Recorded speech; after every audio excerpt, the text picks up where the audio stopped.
நல்ல மாமனிதர், நல்ல மனிதர். எங்கே பார்த்தாலும் சிரிப்பார். நான் போனோடனே எந்திரிச்சு இன்னும் பேசுவார் வாத்தியாருங்கிறதுல. இப்போ அரசியல்ல வந்து அவர் முழு மூச்சா செயல்படணுன்றதுக்காக தன்னுடைய கெரியரையே விட்டுட்டு போதும் 69 படங்கள் போதும் அப்படின்னு சொல்லிட்டு வராரு இல்லையா? அது ஒரு மிகப்பெரிய டெசிஷன். இன்னுமே நிறைய பேர் நாங்களாம் நம்பல. இல்ல அவர் வருவார், மறுபடியும் வந்து நடிப்பார் அப்படின்ற ஒரு நம்பிக்கையோட தான் இருக்கோம். ஸோ இப்படி ஒரு டெசிஷனை எடுக்கிறதுக்கு அவருக்கு எந்த அளவுக்கு ஒரு மன தைரியம் இருந்திருக்கோ என்னமோ தெரியல. கூட இருந்து பார்க்குற உங்களுக்கு வந்து எப்படி இருக்கு?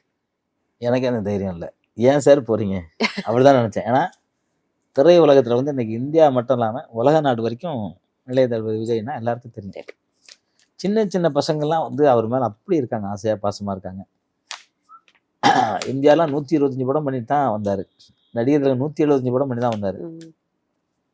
விஜயகாந்த் சார் கூட 127 என்னமோ படம் பண்ணி தான் வந்தாரு. ஆனா இவர் 60 படம் 65 படத்திலேயே வந்துட்டாரு. ஆனா அவர் 200 கோடி சம்பளத்தை விட்டுட்டு வராருன்னா அவரோட மனசுல மக்களுக்கு ஏதோ செய்யணுங்கிற எண்ணத்தோட வராரு. பணம் வேண்டாம், இனிமே இது இவ்வளவு வச்சு வாங்கிச்சிருக்கோம், பணம் வேண்டாம், மக்களுக்கு ஏதோ செய்யணும்னு வராரு. வரவேற்போம்.